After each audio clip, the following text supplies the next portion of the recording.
Selamat pagi adik-adik yang terkasih dalam Tuhan kita Yesus Kristus. Selamat berjumpa kembali dalam Do Re Mi, doa dan renungan misioner edisi hari Jumat tanggal 16 April 2021. Firman Tuhan yang kita renungkan pada pagi hari ini diambil dari Injil Yohanes pasal 6 ayat 1 sampai dengan ayat 15. Firman Tuhan yang kita dengarkan pada pagi hari ini akan bercerita tentang bagaimana Tuhan Yesus memberi makan 5.000 orang. Sebelum kita mendengarkan Injil dan kita renungkan pada pagi hari ini, mari kita menandai diri kita dengan tanda kemenangan Kristus dalam nama Bapa dan Putra dan Roh Kudus. Amin. Semoga Tuhan beserta kita sekarang dan selama-lamanya. Inilah Injil Tuhan kita Yesus Kristus menurut Yohanes. Dimuliakanlah Tuhan. Sesudah itu Yesus berangkat ke seberang danau Galilea, yaitu danau Tiberias. Orang banyak berbondong-bondong mengikuti dia karena mereka melihat mujizat-mujizat penyembuhan yang diadakannya terhadap orang-orang sakit. Dan Yesus naik ke atas gunung dan duduk di situ dengan murid-muridnya. Dan Paskah, hari raya orang Yahudi, sudah dekat. Ketika Yesus memandang sekelilingnya dan melihat bahwa orang banyak berbondong-bondong datang kepadanya, berkatalah ia kepada Filipus, "Di manakah kita akan membeli roti supaya mereka ini dapat makan?" Hal itu dikatakannya untuk mencobai dia, sebab ia sendiri tahu apa yang hendak dilakukannya. Jawab Filipus kepadanya, "Roti seharga 200 dinar tidak akan cukup untuk mereka ini, sekalipun masing-masing mendapat sepotong kecil saja." Seorang dari murid-muridnya, yaitu Andreas, saudara Simon Petrus, berkata kepadanya, "Di sini ada seorang anak yang mempunyai 5 roti jelai dan 2 ikan. Tetapi apakah artinya itu untuk orang sebanyak ini?" Kata Yesus, "Suruhlah orang-orang itu duduk." Adapun di tempat itu banyak rumput, maka duduklah orang-orang itu. Kira-kira 5.000 laki-laki banyaknya. Lalu Yesus mengambil roti itu, mengucap syukur dan membagi-bagikannya kepada mereka yang duduk di situ. Demikian juga dibuatnya dengan ikan-ikan itu sebanyak yang mereka kehendaki. Dan setelah mereka kenyang, ia berkata kepada murid-muridnya, "Kumpulkanlah potongan-potongan yang lebih supaya tidak ada yang terbuang." Maka mereka pun mengumpulkannya dan mengisi 12 bakul penuh dengan potongan-potongan dari kelima roti jelai yang lebih setelah orang-orang makan. Ketika orang-orang itu melihat mujizat yang telah diadakannya, mereka berkata, "Dia ini adalah benar-benar nabi yang akan datang ke dalam dunia." Karena Yesus tahu bahwa mereka hendak datang dan hendak membawa dia dengan paksa untuk menjadikan dia raja, ia menyingkir pula ke gunung seorang diri. Demikianlah Injil Tuhan. Terpujilah Kristus. Baik adik-adik yang terkasih dalam Tuhan kita Yesus Kristus, kita semua pasti sudah akrab dengan kisah Yesus memberi makan 5.000 orang. Kisah ini dapat kita temui dalam keempat Injil yang tadi kita sudah dengar dalam Injil Yohanes. Ketiga Injil lainnya, yaitu pada Injil Matius pasal 6, Injil Markus pasal 6, dan Injil Lukas pasal 9. Tentunya dengan beberapa perbedaan. Nampak jelas para penulis Injil mempertimbangkan kisah ini sebagai satu peristiwa yang penting terkait jumlah orang yang hadir pada saat itu. Injil Matius mengatakan bahwa yang ikut makan kira-kira 5.000 laki-laki, tidak termasuk perempuan. Karena hal tersebut, maka beberapa penulis memperkirakan bahwa jumlah orang yang ikut makan pada saat itu berkisar antara 15 hingga 20.000 orang.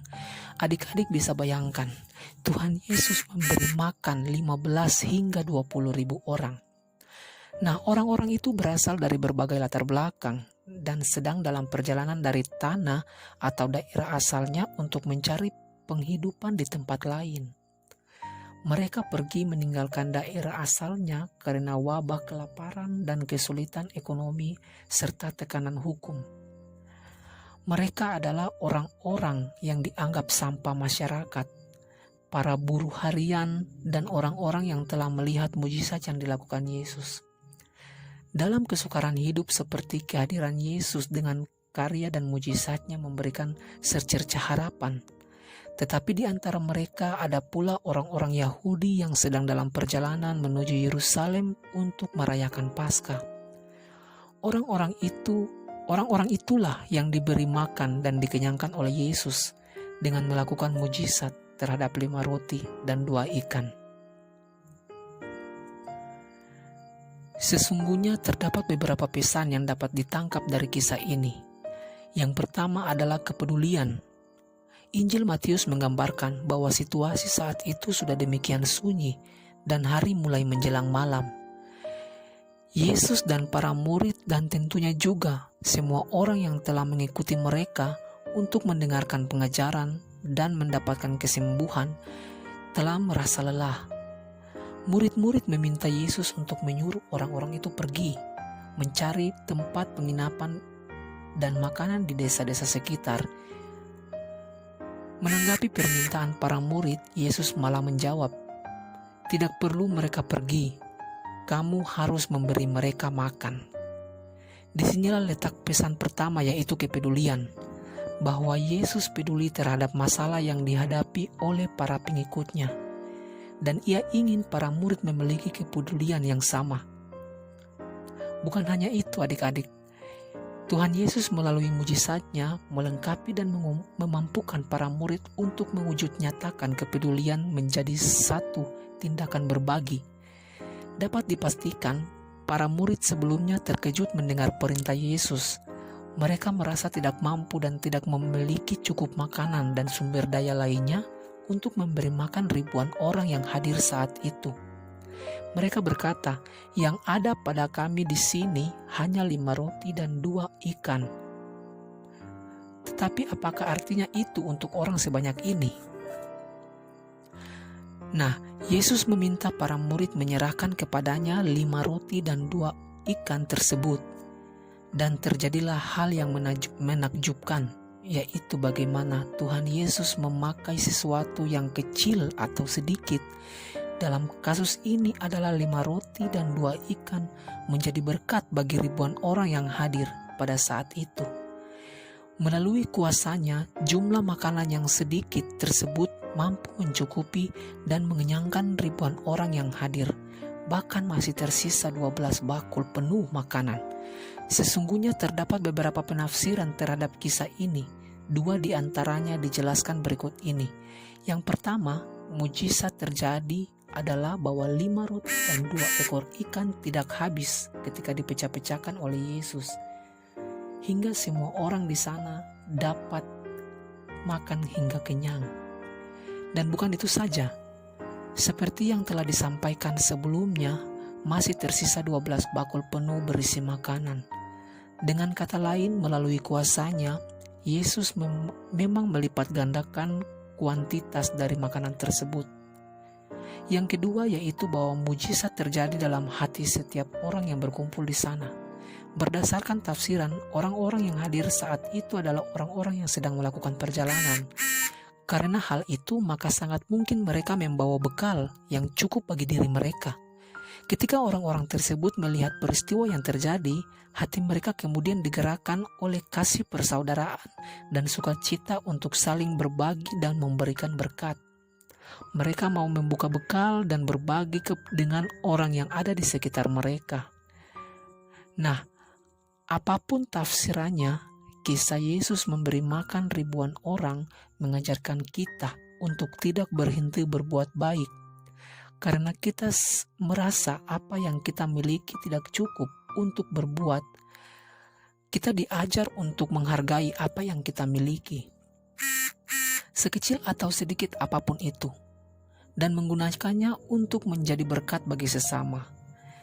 Dalam kehidupan, kita sering memutuskan untuk tidak melakukan apa-apa, karena merasa bahwa apa yang kita miliki terlalu kecil dan terlalu sedikit untuk menjawab berbagai persoalan dan tantangan yang kita hadapi.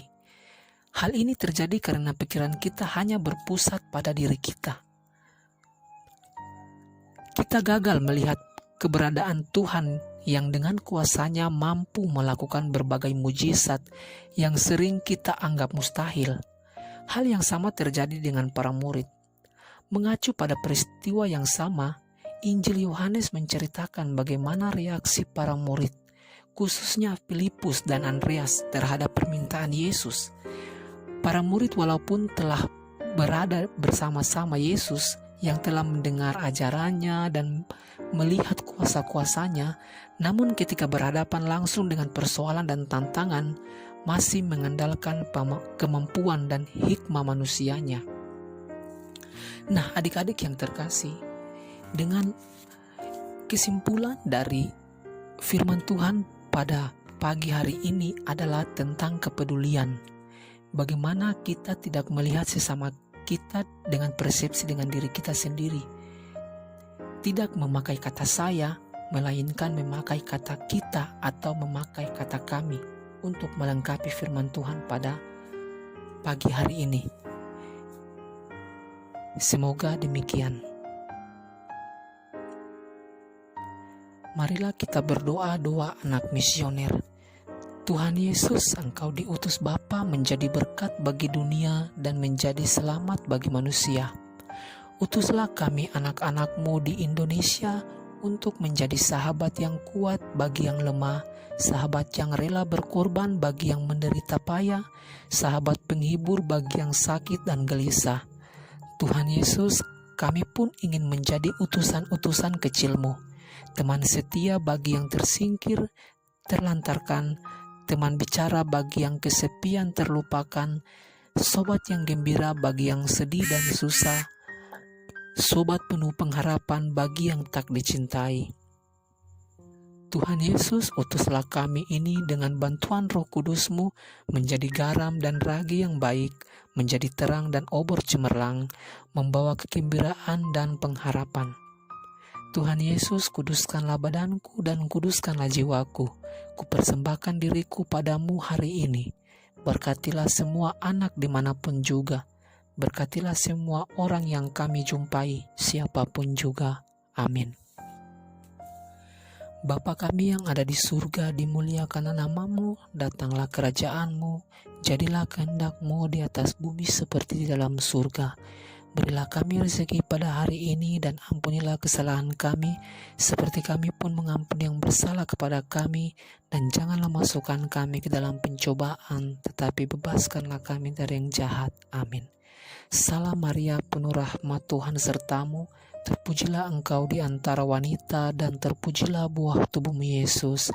Santa Maria, Bunda Allah, doakanlah kami yang berdosa ini, sekarang dan waktu kami mati. Amin.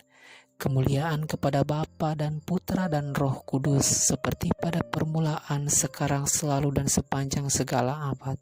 Amin. Dalam nama Bapa dan Putra dan Roh Kudus. Amin.